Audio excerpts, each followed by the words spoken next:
Para hablar de este tema, se encuentra con nosotros alguien que ya es amigo del programa, ha estado con nosotros anteriormente, el psicólogo Huberto Mondolfi. Huberto, qué gusto saludarte nuevamente.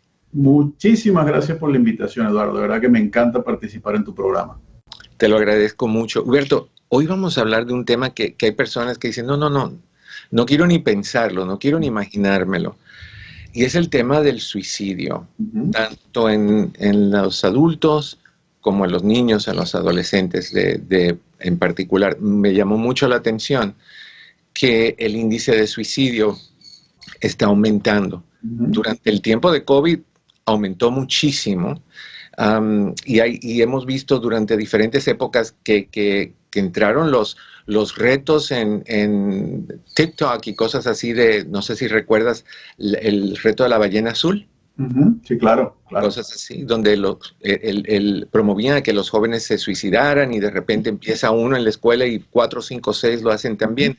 Una de las cosas que me llamó mucho la atención es que el índice de suicidio en adolescentes hembras, niñas, es más alto que de los niños, pero los niños tienen más éxito en lograr quitarse la vida. Y la razón es curiosa, es que los varones, los niños, buscan métodos más drásticos que las niñas, donde las niñas generalmente van con lo de las pastillas. Los niños o ahorcarse o armas o cosas así. Cuando tú escuchas eso, tú dices, ¿pero por qué? ¿Qué puede llevar a una persona de cualquier edad a pensar en que ya no quiere ser parte de este mundo? Tremenda pregunta. Y fíjate, la manera que yo trato de explicarlo cuando me permiten dar las charlas es una cuestión de conexión humana, ¿no? Y lamentablemente las nuevas generaciones y post-COVID, parte de lo que hemos perdido es la conexión humana. Cada vez estamos más solos. Y una de las poblaciones más afectadas son las adolescentes por el hecho de las redes sociales, porque la manera como se conectan entre ellos mismos son a través de las redes sociales, inclusive que estén unos al lado de los otros, lo ves texteándose el uno al otro o tratando de postear algo en Instagram, buscando likes, buscando aceptación externa. Y viene la parte del aislamiento, porque no la consiguen, no saben cómo comunicarse con la gente que tienen al lado, y empiezan a sentir obviamente el aislamiento, la desconexión, síntomas de depresión, y vienen todos estos pensamientos que dentro de todo el pensamiento suicida es algo, no es que sea común, pero es algo que pasa y hay que tratar de educar a la gente qué hacer con ello, pero a los adolescentes no tenemos el tiempo para tener esa información. Entonces el factor que ocurre ahí es aislamiento, la dificultad con las redes sociales, el hecho de que no hay conexión entre ellos mismos o entre los padres que ellos tienen. Entonces, es una cuestión de autoestima, una cuestión de presencia, que no existen y no consiguen su espacio en el mundo, a diferencia de las generaciones anteriores, donde si bien había, no tanto las redes sociales, había un poco más de conexión, uno salía a la calle, jugaba, o sea, era otro mundo. Ahora es mucho más aislado y eso influencia mucho lo que está pasando hoy en día con estas tendencias hacia los pensamientos suicidas y obviamente el acto de cometer el suicidio. Y es curioso porque por un lado vemos un montón de beneficios con este tipo de redes y cosas así, pero a la vez también vemos parte de los daños o de los problemas, y es totalmente de acuerdo contigo, ese aislamiento brutal y severo dentro de la familia y fuera de la familia, intrafamiliar e interfamiliar, o sea, por donde quiera tenemos ese tipo de situación. Y también me acuerdo mucho el asunto del bullying, como recuerdo mucho niños jóvenes que aún filmaban su propio suicidio, su propia muerte, por el hecho de que se burlaban de ellos en la escuela y cosas así. Me llama la atención y tal vez tú puedes ayudarnos un poco con eso.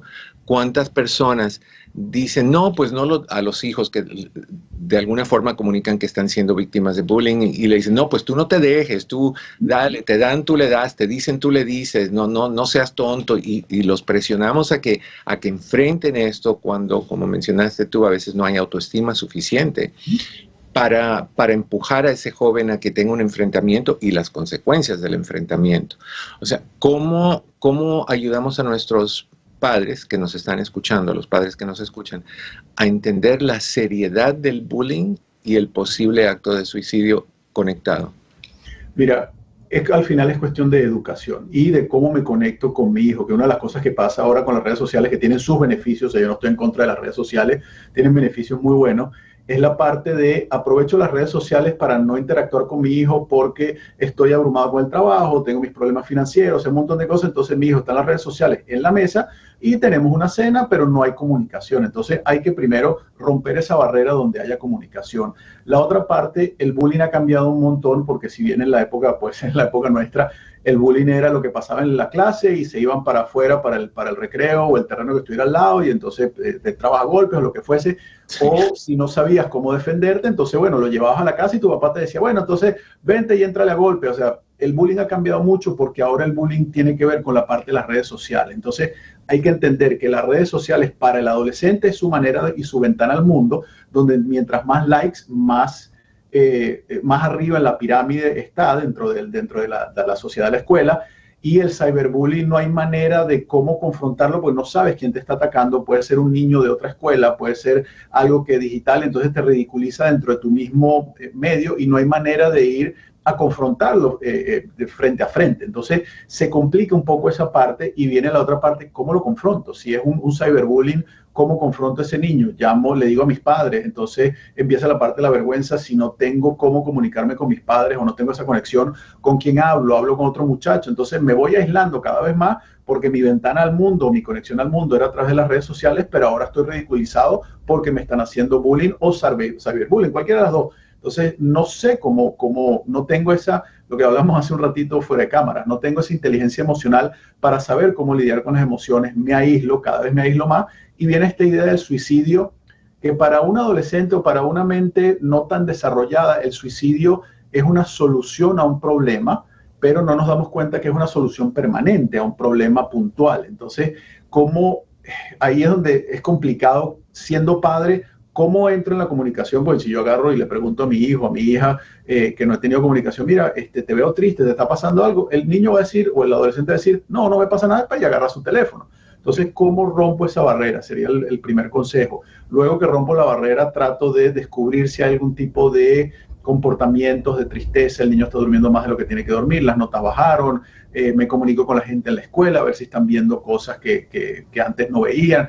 Trato de involucrarme un poco más y viene la parte de educación. ¿Cómo educo a mi hijo? Donde el valor, la autoestima, el valor como ser humano no depende de que tengas más likes o menos likes, no depende de cómo te vistes, no depende de tu presencia, depende de cosas mucho más profundas e intangibles, ¿no? Entonces es una cuestión, al final es una cuestión de educación y cómo me preparo para conectarme con ese adolescente que está buscando de alguna manera una identidad y una conexión en el mundo.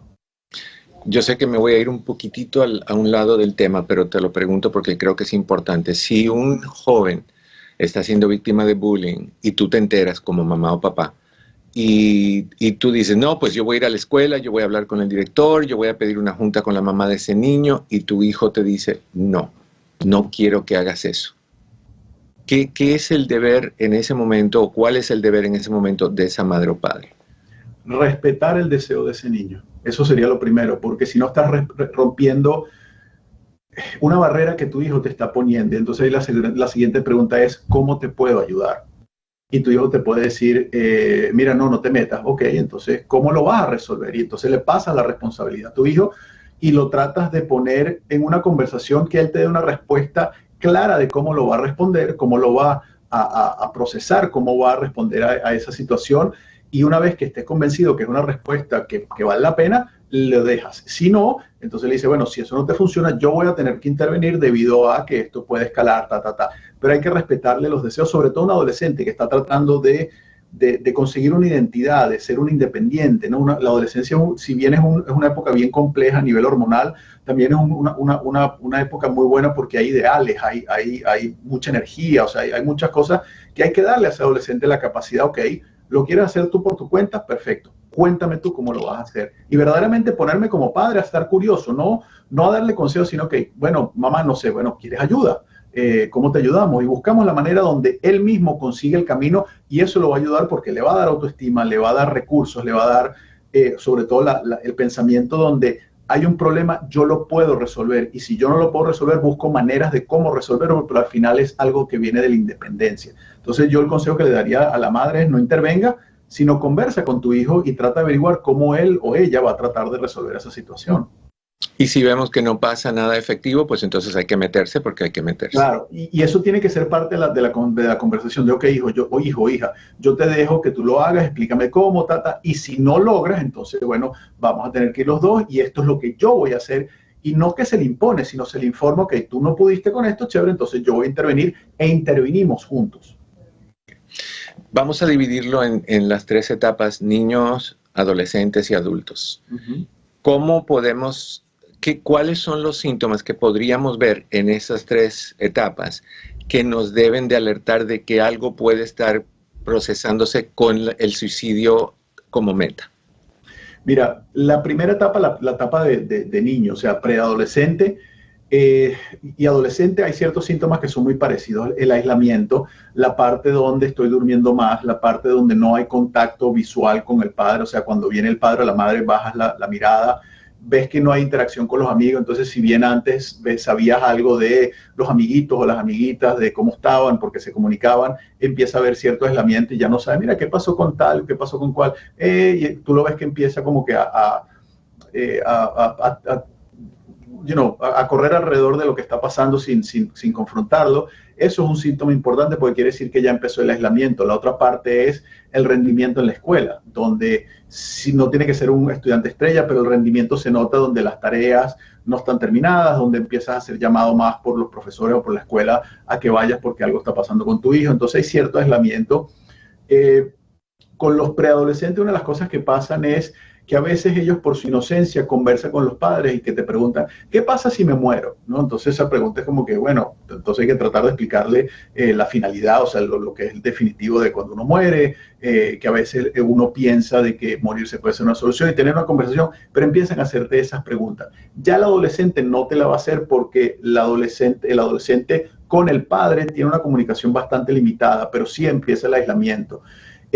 Parte de lo que empieza a ver es que hay cambios de vestimenta, porque ya el adolescente como que está buscando su identidad y puede ser que lo veas mucho más desarreglado, que no se baña, que no come, el cuarto mucho más desordenado, empieza a ver comportamientos mucho más extremos a nivel de la convivencia, mucha ira, sobre todo cuando ponte comiendo, mira, recoge el plato, no, y empiezan ataques de ira que antes no hay. Entonces hay ciertos cambios de humor que no tienen que ver con la adolescencia, sino tienen que ver con lo que está pasando, con la tristeza, con el dolor, donde usualmente se manifiesta a través de la ira. Ya cuando uno pasa a la adolescencia, se nota más la manera como está caminando el ser humano, camina mucho más encorvado, tiene la cabeza todo el tiempo abajo, no tiene amistades, no hay comunicación, hay insomnio, hay problemas de sueño, hay problemas de levantarse, rendimiento en el trabajo, pérdida de trabajo, uso de alcohol, uso de drogas, también es otra de los telltales. Entonces, yo lo que vería primero es que de repente hay un cambio y sobre todo un cambio emocional en tanto el niño, el preadolescente, el adolescente o el adulto, ¿no? Eso es una de las claves que hay que tener en cuenta. Okay. Ahora, háblanos un poquito sobre la conexión entre la depresión y el suicidio. Mira, hay una correlación directa, porque la depresión es este estado donde no hay esperanza, donde no vemos la luz al final del túnel, donde todo es gris, y empiezan los pensamientos suicidas y no estamos acostumbrados. Y los pensamientos suicidas es la manera como estoy buscando una solución. Entonces empiezan poco a poco estos pensamientos donde, ay, ¿qué pasa si no estoy? Mi familia estuviera mejor. Y empezamos a conectarnos un poco con este tipo de idea de qué pasa si yo no estoy. Si bien no estamos pensando en el definitivo, que es el suicidio, estamos viendo el suicidio como una manera mucho más efectiva y poco a poco, porque la depresión tiene una tendencia cada vez más profunda, los pensamientos se hacen más constantes y empiezo ya a planificar, pero hay una correlación directa por el estado en que la persona que sufre de la depresión se siente, que es esta tristeza, este peso, esta manera de ver vida donde no hay una solución, que es uno de los factores bien importantes de cuando llegamos a ese punto. Pues yo puedo estar triste, pero sigo de alguna manera funcionando, pero ya cuando estoy triste y veo que mi vida no va a ningún lado y no hay una salida, que son los problemas, te digo, lo veo mucho en la oficina, sobre todo últimamente por cosas que están pasando, donde la persona ya no ve una salida, donde ya cualquier cosa que están intentando no funciona, ya sea en el matrimonio, ya sea en el trabajo, problemas financieros, donde ya cualquier cosa que tratan de hacer no funciona, no ven una salida, y ahí es donde los pensamientos suicidas son mucho más complejos. Ya hay un plan donde, bueno, ¿qué pasa si manejo el carro en contra de una pared? ¿Qué pasa si me tiro con el carro para el río? ¿Qué pasa si me ahorco? Si tengo una pistola empiezo a soñar, bueno, ¿qué pasa si la pistola se dispara? Y poco a poco esos pensamientos cada vez van más profundos, en donde yo voy a tomar la acción. Ya no es que la pistola se dispara, sino ¿qué pasa si me pego un balazo? ¿Qué pasa? O sea, y empiezo como que a verlo como que, ¿sabes qué? Sí, sí. Y ya eso es una persona que tiene este proceso. Hay una situación un poco más compleja con personas que sufren de depresión y son impulsivas. Si bien no tienen los pensamientos suicidas, sí tienen esta impulsividad que la han tenido toda su vida, en donde de repente están tristes, ¡plá!, y se tiraron por un balcón para afuera, donde la gente dice, bueno, pero es que ni siquiera se le notaba. Estos son los casos más peligrosos, porque no hay unos comportamientos que sean visibles, que sean fáciles de reconocer. Más bien es, lo ves triste, pero de repente ¡pac!, se tiró. Pero si lo vemos históricamente, es una persona que toda su vida ha sido impulsiva. Entonces, eso es una de las partes que hay que tener mucho cuidado también. Entra ahí el asunto de los medicamentos, porque se habla mucho, las personas, los papás de niños o jóvenes que se les quiere recomendar algún psicotrópico, algún medicamento antidepresivo, que te dicen, no, no, no, porque se ha encontrado que este antidepresivo causa que los jóvenes se suiciden. Es curioso, porque sí puede ser el antidepresivo que empuje al joven o a la persona a esa decisión, pero también, si está deprimido, el suicidio es parte de esa depresión. Entonces no sabemos si viene de la depresión o si viene del medicamento. ¿Cuál es la conexión ahí? Mira, yo creo que lo que hay que tratar de entender es que en la gran mayoría de los casos, y esto hay que tenerlo con mucho cuidado, la gran mayoría de los casos la depresión es una enfermedad mental de pensamiento, ¿ok? Que puede llegar a una enfermedad mental de desorden químico, claro que sí, por la manera como vamos manteniendo ese sentimiento, ¿ok? Ya cuando es una cuestión de desbalance químico, entonces sí tengo que entrar en la parte de los medicamentos. Ahí la parte que yo le trato de educar a los padres es, hay que hacer una evaluación, a ver si es una cuestión química donde la persona necesita puntualmente un balance químico con un medicamento, o es una cuestión de pensamiento. Si es una cuestión de balance químico con medicamento, hay que buscar un psiquiatra que verdaderamente entienda lo que está haciendo. Y una de las cosas que pasa con la psiquiatría es que tengo que ir probando cuál es el medicamento que le funciona a esa persona, porque no todos los antidepresivos funcionan con todos los pacientes. Entonces, tengo que buscar la mezcla, y a veces tengo que mezclar un antidepresivo con un ansiolítico para que tenga el balance. Entonces, es un trial and error, donde primero yo le indicaría a los padres, o inclusive al paciente, vamos a hacer una evaluación para ver si es una cuestión de pensamiento. Vamos trabajando la parte cognitiva y de comportamiento, y si no, vamos a algo puntual de unos 3, 4, 5 meses, donde tratamos la depresión desde el lado químico hasta que balancemos, pero hay que tratar la parte psicológica. De las dos hay que tratarla, o solo la parte psicológica o la parte de psiquiatría con psicología al mismo tiempo, porque si no, no hay recuperación de la depresión. Y eso es bien importante, que no le tengamos miedo a un tratamiento químico, porque hay depresiones que sí son químicas. Ok. Nos quedan unos minutitos, unos 3 minutos. ¿Qué hacer si tienes a un niño, un joven, un adulto en tu vida, una amistad, quien sea, que tú sabes que está deprimido y que ha hecho comentarios como la muerte, la vida ya no vale, yo mejor quiero salirme de aquí? ¿Cómo hacemos para ayudar a esa persona, y qué ayuda hay disponible? Ok. Me encanta tu pregunta, porque es una de las cosas que a veces no sabemos cómo responder. La primera, es un familiar, es un hijo, es un amigo, hay que confrontarlo directamente, y no dándole vueltas y no dando como cascaritas de vuelo. Bueno, ¿qué pasa? No, de frente. Mira, te veo triste, te veo que está pasando esto, has hecho estos comentarios, ¿qué está pasando? Cuéntame, pero no confrontativo de crítica, sino confrontativo de curiosidad. ¿Qué está pasando? Cuéntame, porque estoy preocupado. Y expreso mi preocupación acerca de ese ser humano, porque a veces el ser humano lo que está buscando es un poco de cariño y un poco de atención. Entonces expreso mi preocupación. Mira, estoy preocupado porque te veo que estás hablando de esto, te veo triste, veo que estás hablando, o sea, te veo más triste de lo normal. El otro día hice este comentario, entonces de verdad que estás haciendo comentarios donde me da miedo de que estés pensando atentar con tu vida. ¿Qué está pasando? Ese tipo de confrontación curiosa hace que la otra persona se sienta no solamente expuesta de una manera negativa, sino donde hay una conexión porque le estoy hablando de lo que me está pasando a mí en el sentido de preocupación.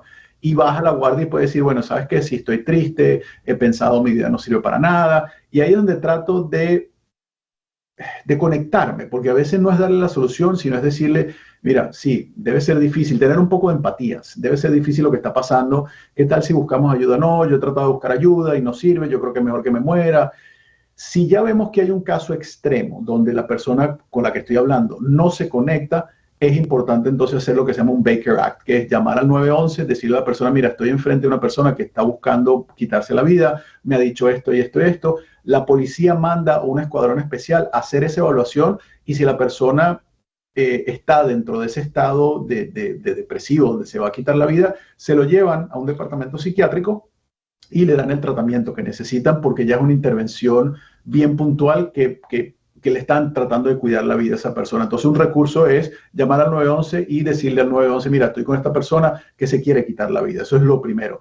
Pero afrontando y confrontando a esa persona de una manera empática, con cariño, pero con firmeza, sin estarle dando vueltas de, bueno, mira, no, que no tenga miedo de frente, mira, ¿sabes qué? Tengo miedo de hablar contigo esto, pero es que me está preocupando de que te vea así, te veo triste y entonces me preocupa que te quites la vida, de verdad que no quiero, eres importante en mi vida y tratar de hablarle con el corazón en la mano a esa persona, porque al final es una cuestión de conexión, esa persona se siente desesperada, sola, aislada.